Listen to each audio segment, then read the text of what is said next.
خدا اور محبت ڈرامے نے جس طرح لوگوں کے دلوں پر اپنے جھنڈے گاڑے ہیں، آپ پاکستانی ہیں یا کسی اوورسیز کے باشندے، آپ اس کی آئے روز بڑھتی ہوئی فین فالوئنگ سے اندازہ کر سکتے ہیں۔ لوگ تو اس کے پیچھے پاگل ہوئے پڑے ہیں، اس کے کرداروں کے اشارے پہ کبھی خوش کبھی روتے نظر آ رہے ہیں، اور رائٹر کا مقصد بھی یہی ہوتا ہے کہ آپ کو نفسیاتی طور پر قائل کرنا۔ اور ڈیفینیٹلی ہر ڈرامے کے پیچھے ایک سین ہوتا ہے اور ایک مقصد ہوتا ہے۔ اگر آپ اس ڈرامے کے لور ہیں اور اس کے پیچھے کی ریالٹی جاننا چاہتے ہیں تو اس ویڈیو کو اینڈ تک لازمی دیکھیے گا، کیونکہ اس ڈرامے کی حقیقت آپ کو اس ویڈیو میں ملنے والی ہے۔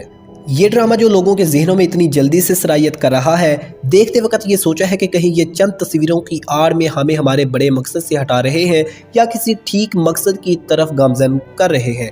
میں یہ یقین سے کہتا ہوں کہ یہ ویڈیو دیکھنے کے بعد آپ خود یہ فیصلہ کر سکیں گے۔ یہ ڈرامہ مشہور ناول خدا اور محبت سے ماخوذ ہے، جس کے رائٹر کا نام ندیم ہاشمی ہے۔ اس پورے ڈرامے میں ایک ہی سین پہ فوکس کیا گیا ہے، وہ ہے عشق مجازی سے عشق حقیقی کی طرف سفر۔ پچھلے دنوں میرے ایک فرینڈ نے مجھے بولا کہ آپ کا اس پہ ریویو ہونا چاہیے، اور میں نے اس کی ریالٹی پہ اسپیشل ریویو کیا ہے۔ شاید کہ آپ کو اس ڈرامے کے 3 سیزن تک وہ بات سمجھ نہ آئی ہو جو آپ کو اس ویڈیو میں ملنے والی ہے۔ سامعین، یاد رہے کہ اس ڈرامے میں مختلف کرداروں کے ذریعے ایک تصویر سسٹمیٹک انداز میں ہمارے ذہان میں اتاری گئی ہے کہ عشق مجازی عشق حقیقی کی طرف رہنمائی کر سکتا ہے۔ اس بارے میں آپ کا کیا کہنا ہے؟ کمنٹ سیکشن میں ہمیں اپنی رائے سے ضرور نوازیے گا، لیکن میں بتاتا ہوں کہ کیا یہ بات واقعی ٹھیک ہے یا پھر صرف ناول اور ڈرامے کی حد تک ہی قابل غور ہے۔ یاد رہے کہ اس کے ایک ایک کردار کا ہم کسی دن بہت ہی عمیق جائزہ لیں گے۔ اس ویڈیو میں ہم آپ کے سامنے کچھ فیکٹس بیہائنڈ دا سین رکھنے والے ہیں اور آپ کو بتانے والے ہیں کہ اس کے اندر کتنی سچائی موجود ہے۔ دیکھیں، اگر محبت کی بات کریں تو محبت ایک کشش مقناطیسی ہے جو کسی کو کسی کی جانب کھینچتی ہے۔ عشق یہ ہے کہ کسی میں حسن و خوبی کی ایک جھلک دیکھ کر اس کی جانب مائل ہو جانا، اس کے خیال میں شب و روز رہنا، اس کے فراق سے ایذا پانا، اس کے وصال سے سیر نہ ہونا، اس کے خیال میں اپنے خیال کا رہنا، اس کی رضا میں اپنی رضا اور اس کی ہستی میں اپنی ہستی کو گم کر دینا۔ یہ سب عشق و محبت کے کرشمے ہیں۔ اس کائنات کا پیدا ہونا محبت کے تحت ہوا، اور یہی وجہ ہے کہ کائنات کی ہر شے میں عشق سرایت کیے ہوئے ہے۔ اجسام فلکی اور جسام ذی روح سب ایک دوسرے کو کھینچتے ہیں، اور سائنس کی اینک لگا کر دیکھیں اور ایٹم کی ساخت پر غور کریں تو یہ عشق ادھر بھی نظر آتا ہے۔ اجسام کا کھینچنا، ایک دوسرے سے دور جانا، اٹریکشن اینڈ ریپلین محبت اور عشق کی شہادت دیتے ہیں۔ غیر مادی اجسام کا ایک دوسرے کی طرف کھنچنا اور کشش کا ہونا بھی عشق ہے۔ قرآن مجید میں فرمایا گیا جو اہل ایمان ہے اللہ تعالیٰ سے شدید ترین محبت رکھتے ہیں۔ جیسا کہ اس ڈرامے خدا اور محبت میں عشق مجازی کو عشق حقیقی کی طرف پل کے طور پر سامنے رکھا گیا ہے، ہم ان چند پوائنٹس کو دیکھتے ہیں جو کہ عشق مجازی میں موجود ہوں تو وہ آپ کو عشق حقیقی کی طرف گامزن کر سکتے ہیں۔ ادروائز یہی عشق مجازی ایک ذلت اور رسوائی کے سوا کچھ بھی نہیں ہے۔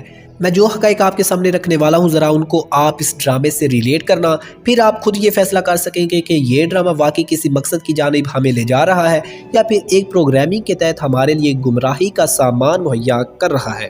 سامعین، پہلے نمبر پر آتے ہیں کچھ لوگ جو غلط انداز میں عشق مجازی میں شہوات کی پوجا کرتے ہوئے اپنی زندگی کا بیشتر حصہ گزار دیتے ہیں۔ وہ بلاخر اپنی ہرمان نصیبی پر روتے ہیں۔ ان لوگوں کے عشق سے لوگ ناحق پریشان ہوتے ہیں، زنا اور لواطت سے اپنی شہوات پوری کر کے آخر میں وہ پچھتاتے ہیں۔ مطلب چونکہ عاشق مجاز کو اگرچہ مطلوب کا دیدار میسر ہوتا ہے، مگر وہ غیبت میں بھی صرف اسی خیالی صورت کی پرستش کرتا رہتا ہے۔ مطلب یہ ہے کہ اس مشرک نے جو اپنے غلط خیال سے ایک معبود تجویز کر لیا، اس کی گرویدگی میں وہ معبود حقیقی سے دور رہ جاتا ہے۔ قرآن مجید سورہ فرقان آیت نمبر 43 میں آتا ہے، کیا آپ نے اس کو دیکھا جس نے اپنی خواہش کو اپنا معبود بنا لیا؟ یاد رہے، بس مقصود اصلی حقیقت ہے مجاز صرف بطور ذریعہ کہا جاتا ہے، کیونکہ انہوں نے ایک خیالی صورت کے ساتھ عشق بازی کی ہے اور حقیقت یعنی محبوب حقیقی سے دور رہ گئے ہیں۔ دوسرے نمبر پر عشق مجازی سے عشق حقیقی کی طرف آنے کی ٹرک ہے، وہ ہے ترک شہوات۔ اس بات کو ذرا غور سے سنا، جن لوگوں کا عشق محض رنگ و روپ کی مورتیوں کے لیے ہو وہ عشق حقیقی تک نہیں پہنچ سکتے۔ ان کا عشق آخرکار کلنگ کا ٹکٹ ثابت ہوتا ہے اور ان کا عشق حقیقی تک پہنچنا بعید از قیاس ہوتا ہے۔ ویسے تو عشق مجازی میں محبوب کو حاصل کرنا اور اس کی صحبت سے معزوز ہونے کو ہی عشق کی منشاء سمجھا جاتا ہے۔ قاعدہ ہے کہ وصال معشوق سے عشق کی گرمی سرد پڑ جاتی ہے۔ مطلب یہ کہ مجازی عاشق دل برو سے بوس و کنار کرنے کو سمجھتے ہیں کہ وہ کامیاب ہے، حالانکہ وہ اپنی حقیقی کامیابی کے ذرائع کو برباد کر رہے ہیں۔ اسی طرح معبودان باطل کے پرستار اپنے آپ کو حق پر سمجھتے ہیں، حالانکہ وہ حق پر نہیں ہے، ادھر ادھر